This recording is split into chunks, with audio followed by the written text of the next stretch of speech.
Ako na tayo mga minamahal sa pinakamahalagang bahagi sa ating pagsama sa mga mahal Panginoon, pagkikinig ng balang salita at ating bigay bunga katawan sa ating beloved ordained preacher, Nilo Miranda.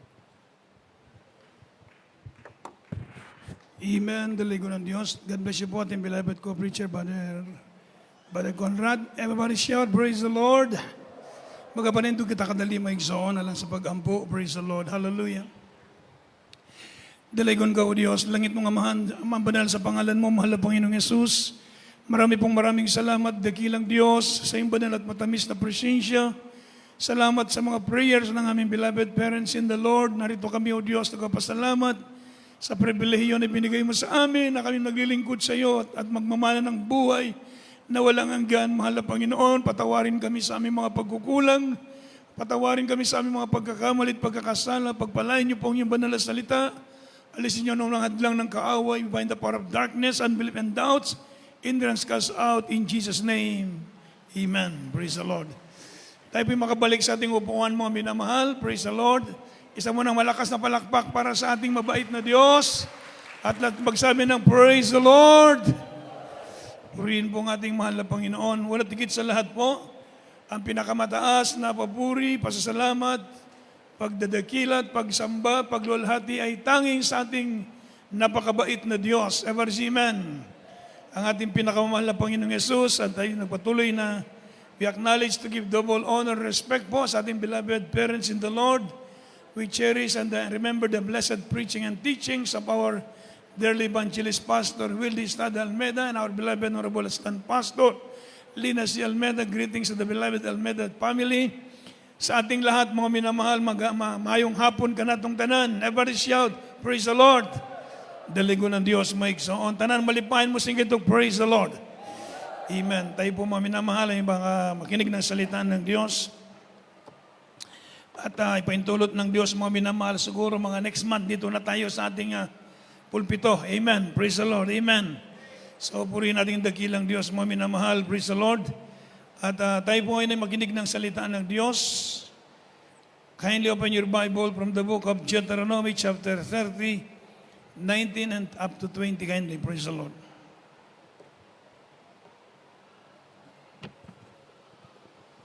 From the book of Deuteronomy chapter 30, verse 19 to 20. I call heaven and earth to record this day against you, that I have set before you life and death, blessing and cursing. Therefore choose life, that both thou and thy seed may live, that thou mayest love the Lord thy God, and thou mayest obey his voice, and thou mayest cleave unto him, for he is thy life, and the length of thy days, and that thou mayest dwell in the land which the Lord sware unto the fathers, to Abraham, to Isaac, to Jacob, to give them. Amen. Dito po sa aklat ng Deuteronomio, Kapitulo 30, talatay 19 hanggang 20. Aking tinatawag ang langit at ang lupa na pinakasaksi laban sa iyo sa araw nito, na aking ilagay sa harap mo ang buhay at ang kamatayan at ang pagpapala at ang sumpa. Kaya't piliin mo ang buhay upang ikaw ay mabuhay, ikaw at ang iyong binhi. Sa 20, na iyong ibigin ang Panginoon mong Diyos, na sundin ang kanyang tinig at lumakip sa Kaniya, sapagkat siya ang iyong buhay at ang kalaunan ng iyong mga araw, upang matahanan mo ang lupain na isinumpa ng Panginoon ng iyong mga magulang, kay Abraham, kay Isaac at kay Jacob, na ibibigay sa kanila. Isa pong malakas na palakpak para sa ating mabait na Diyos. Praise the Lord. Narito po tayo ngayon, mga minamahal, sa tinatawag na Great Decision, Ever Amen. Ang dakilang desisyon na gagawin ng tao, mga minamahal, habang tayo nabubuhay sa daigdig na ito, Ever Amen. Ang bawat isa sa atin ay meron lamang isang buhay, Ever Amen. Tayo po, mga minamahal, ay lilipas sa daigdig na ito. Subalit maliwanag ng sabi ng Biblia, na tayo po'y binibigyan ng Diyos ng kalayaan na tayo pumili, Ever Amen. Ano bang pipiliin natin? Ano bang maging desisyon natin? Ang dakilang desisyon, mga minamahal, tinatawag na great decision ng tao, yung paglingkuran mo ang Diyos. Ever say amen. Anong sabi ng ating nabasa? Nilagay ng Diyos ang buhay at ang kamatayan sa araw na ito. Sabi ng mahal na Panginoon in verse 19. So binibigyan tayo mga minamahal ng tinatawag na pagpili ng Diyos, paggagawa ng desisyon. Ang ating na-discover ngayon, ito tinatawag na great discoveries. Ever say, praise the Lord. Ang ating mahal na Panginoong Hesus, palapakan natin ang ating mabait na Diyos. The greatest discoveries we discovered, mga minamahal, we discover our God, our dearest Lord and Savior Jesus Christ. Ever say, amen. Ito ang pinakamalaking discovery na ating na-discovery, mga minamahal, ang ating mabait na Diyos. Ever say, amen. So sabi po ng Biblia, don't make a decision without first asking, mga minamahal, for God's help. Ever say, amen. So begin all decision with humility and reverence for God, to whom you are ultimately accountable. Ever say, amen. So bago tayo maggawa ng desisyon, mga minamahal, kailangan natin, mga minamahal, ang tulong ng Diyos. Manalangin tayo. Ever say, amen. So pinagpala na tayo sa ating desisyon ngayon. Bakit? Hindi lugi ang paglilingkod sa Diyos. Ever say, praise the Lord. Hindi maling desisyon na tayo maglingkod sa Diyos. Hindi maling desisyon, mga minamahal, ibigay mo ang buhay mo sa Panginoon. Hindi maling desisyon na ikay narito para sumamba sa Diyos. Ever say, amen. Hindi maling desisyon na iwanan mo ang kasalanan. Hindi maling desisyon, mga minamahal, na ikay magpakabanal. Tamang desisyon ang nagawa na mong desisyon. Ito ang tamang desisyon sa buhay mo. Sapagkat ang sabi ng Biblia, anong mapapala ng tao kung maangkin mo ang kayamanan ng buong daigdig at mapapahamak ang iyong kaluluwa. Ever say, amen. Anong kwenta pala, mga minamahal? Maraming tao nasa maling desisyon sila. Inuna nilang kayamanan, inuna nilang karangyaan. Mga minamahal, pinili nila ang kasalanan, ang kamatayan, subalit tayo, pinili natin ang buhay, pinili natin ang mahal na Panginoon. Ever say, praise the Lord. Kaya sabi po ng Biblia, mga minamahal, napakapalad natin sa ating naging desisyon sa buhay natin. Isa lang ang buhay natin, lilipas lang tayo sa mundong ito. Mawawala tayo sa mundong ito, mapaparam tayo sa mundong ito. Lilipas lang ang buhay natin sa daigdig na ito. Subalit ang iyong desisyon na maglingkod, kilalanin mo ang Diyos, ito ang desisyon na mananatili. Pagdating ng araw, papasok ka sa kaharian ng Diyos. Ever say, praise the Lord. Mga minamahal, napakapalad ng tao na naglilingkod sa Diyos. Napakapalad ng tao na kumilala sa Diyos. Ever say, amen. Kaya nung sabi ng Joshua 24:15-16, kindly praise the Lord. Dito po sa aklat ng Josue, Kapitulo 24, ang talata 15 hanggang 16. At kung inaakala ninyong masama na maglingkod sa Panginoon, ay piliin ninyo sa araw na ito kung sino ang inyong paglilingkuran. Kung ang mga Diyos ng inyong mga magulang na pinaglingkuran sa dako roon ng ilog, o ang Diyos ng Amorreo na ang lupain nila ay inyong tinatahanan. Ngunit sa ganang akin at ang aking isang bayan ay maglilingkod kami sa Panginoon. 16, at ang bayan ay sumagot at nagsabi, malayo nawa sa amin na aming pabayaan ang Panginoon sa paglilingkod sa ibang mga Diyos. Isang malakas na palakpak para sa ating mahal na Panginoon. Praise the Lord. So panahon ni Joshua, ganun din, nagkaroon ng tinatawag na pagpili. Ever say, amen. Ang lahat ng inasulat sa Biblia, mga minamahal, all the scriptures recorded in the scriptures, all the things that happen in the scriptures can leave a valuable lessons. Ever say, amen. So sabi ng Biblia ni Joshua sa kanyang mga kapatid, kung masama para sa inyo na maglingkod kayo sa Diyos, kung masama para sa inyo na sumunod sa Diyos, binibigyan sila ng kalayaan, pumili kayo sa araw na ito kung sino ang inyong paglilingkuran. Kung ang mga Diyos ng inyong mga magulang, sa mga dako pinaglilingkuran, sabi niya sa mga Amorreo, o maging sa lupain na inyong tinatahanan, ngunit sa ganang akin at ang aking sangbahayan, maglilingkod kami sa Diyos. Sabi ng mga tao, mga minamahal, ang bayan ay sumagot at nagsabi sa kay Joshua, Malayo nawa sa aming pabayaan ng Panginoong Diyos, ever amen.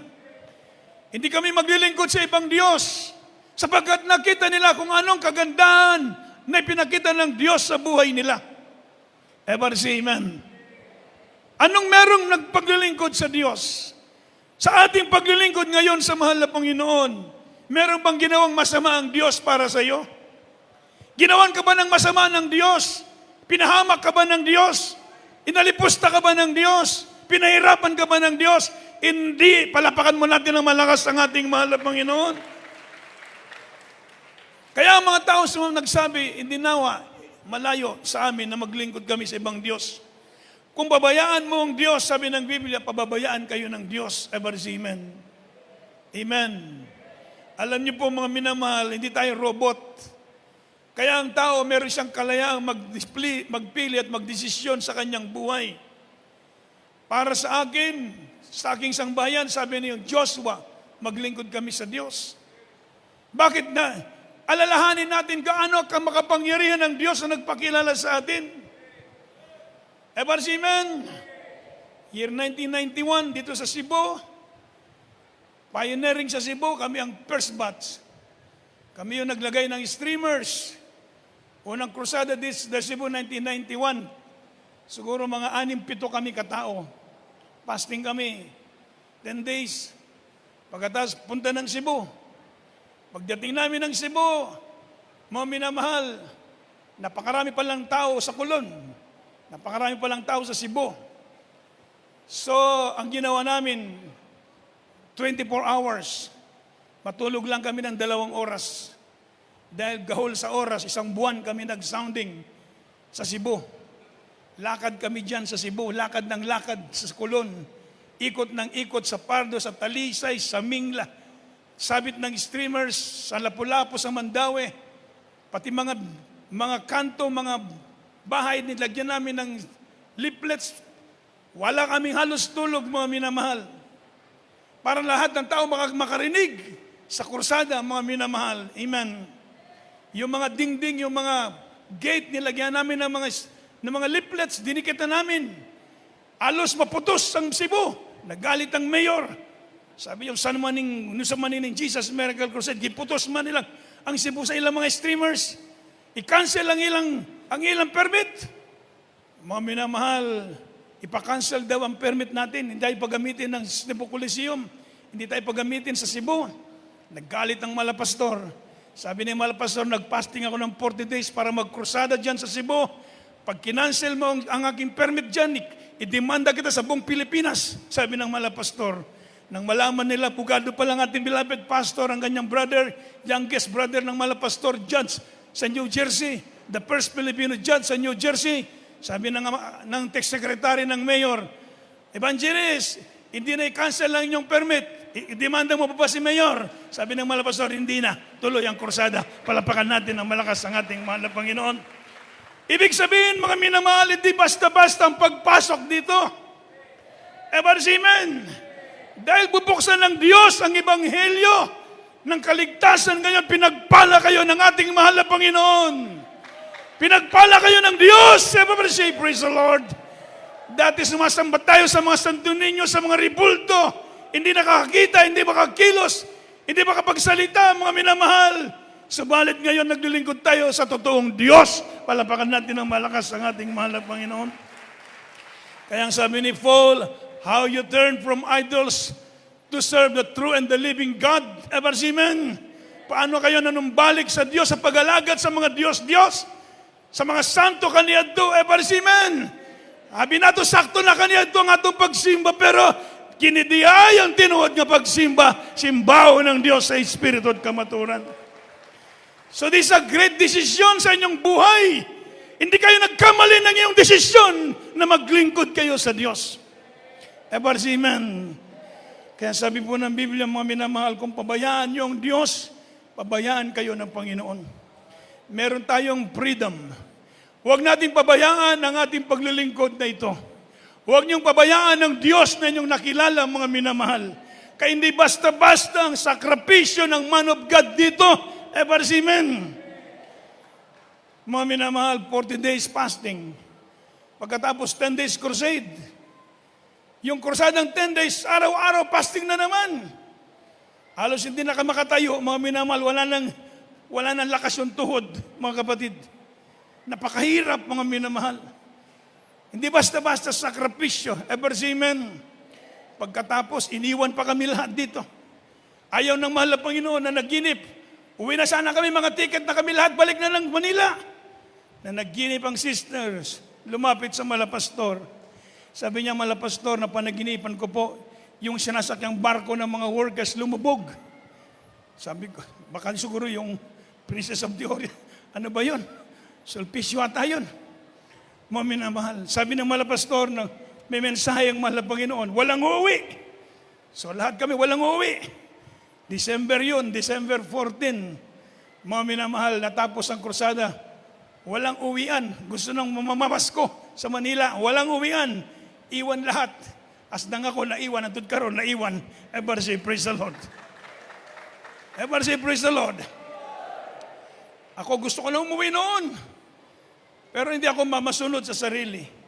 Sabi niya, ito ang uuwi. Kasi sinasabi kung sino ang uuwi.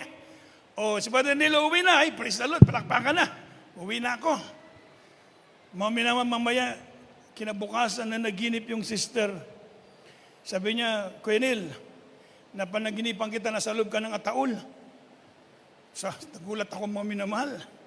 Maya-maya, hindi pa tapos nagsalita, lumapit na naman yung isang sister. Sabi niya, Kuya, napanaginipan kita na sa loob ka ng ataol.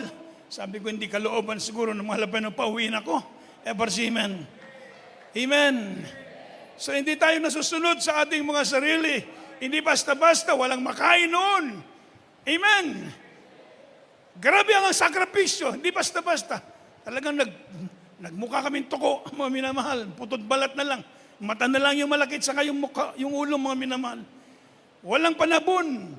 Wala pong mga minamahal breaking, walang breaking, ilang taon, walang tinatawag na blessing.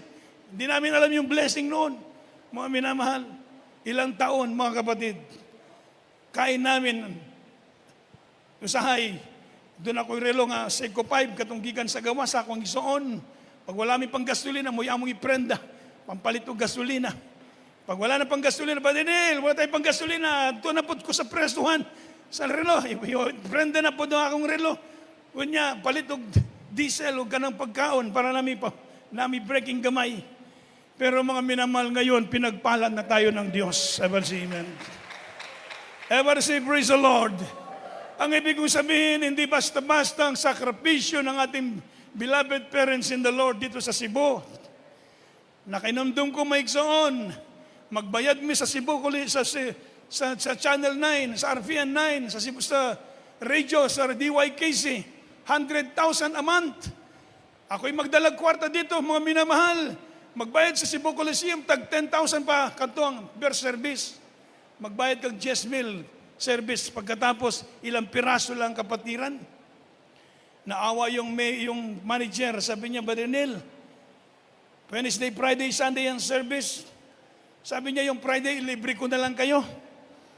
Pero doon lang kayo sa pulpito, yung mga naunang kapatiran dito. Doon kami sa may stage. Alam niyo yung stage ng Cebu Coliseum, yun lang ang service, yun lang ang crowd, napakakaunti. Mga 50 lang, doon kami sa stage ng Cebu Coliseum. Mga minamahal, libre. Lagyan kami ng ilaw. So Cebu Coliseum pa rin, pero nandun lang sa stage kasi wala nga gumagamit overnight. Amen. Mga minamahal, pero ngayon, binigyan tayo ng sariling sambahan, palapakan natin ang mahal na Panginoon. Everybody shout, praise the Lord! Itong ating bahay-sambahan, mga minamahal, pinagpala na tayo ng Diyos. Gaano kamahal ngayon dito na? Amen! 6,000 square meter ito. Mga minamahal, wala akong magkano din para mga wenta, mga minamahal. Amen! Sa una, mga minamahal, napakamura natin binili. Ngayon, itong lupa pa lang, 30 million na. 6,000 square meter. Tag 5,000 per square meter. 630 million. Meron na tayong 30 million na lupa. Palapakan mo natin na malakas ang ating mahal na Panginoon. Ever say, praise the Lord? Yung mga quarter pa sa likod. Sabi natin, beloved engineer, bawat bahay dyan, 1.3. Pati labor, napakamahal ng labor. Amen. So, more than 30 million sa likod. Amen. Itong simbahan natin. Oh, ilan kaya milyon ito, mga minamahal? Pero pinoprovide lahat ng ating mabait na Diyos. Palapakan ba natin ang malakas ng ating mahal na Panginoon? Isang malakas na praise the Lord! Hallelujah! Oh, God will provide. Ever say amen. Kaya mga minamahal, talagang gaano tayo kamahal ng Diyos. Sinasabi ko ito mga minamahal para malaman natin ba, minsan kasi nabubura sa isip natin, kabait pala ng Diyos. Minsan nakakalimutan natin ang paglilingkod natin sa mahal na Panginoon. Ever say amen. Doon tayo sa biyasong mga minamahal, katabi natin yung piggery, katabi natin yung poultry. Pag umihip yung angin, babalik yung sikmura mo, amen. Pero anong sabi nga, ang mahal na po napakabait. Nandalangin tayo na ang hangin papunta lahat doon. Isang taon tayo, lahat ng hangin papunta roon. Hindi bumalik yung hangin. Just imagine, never see man. Almost 1 year doon, ang hangin papunta roon. Pero pag wala lang gawan, babalik naman yung hangin. Kami naman pong babaliktad ang sikmura. Pero nakita ko ang kapangyarihan ng Diyos. Ever say, praise the Lord. Nagbayad tayo ron 200,000, 220,000 naman.